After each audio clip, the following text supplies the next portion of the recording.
guys, Brian here from Thumper Fab. Today I'm going to walk you through installing our new rear light bar mount on your Z10 CFMOTO. For the installation of our rear light bar bracket, you'll bring it in place on the back side of your OEM roll cage, and we'll use our M6 button flange screws to fasten it to the vehicle. When you're installing your rear mount bracket, if the threads seem difficult, you'll want to remove your bracket and chase the threads with one of the bolts provided in your hardware kit. What we've seen during the installation is that sometimes there will be paint or powder coat in the threads that we're trying to thread into.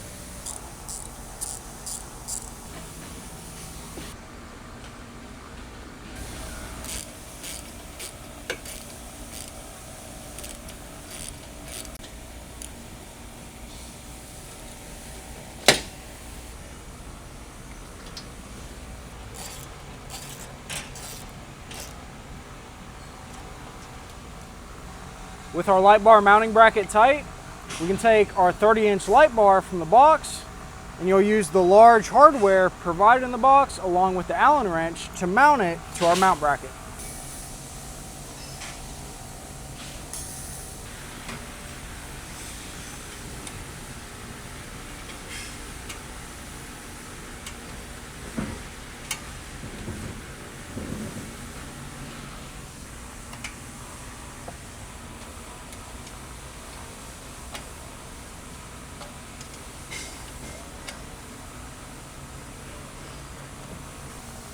With our light bar tight, you're ready to hit the trails and enjoy your new Thumper Fab rear light mount on your Z10.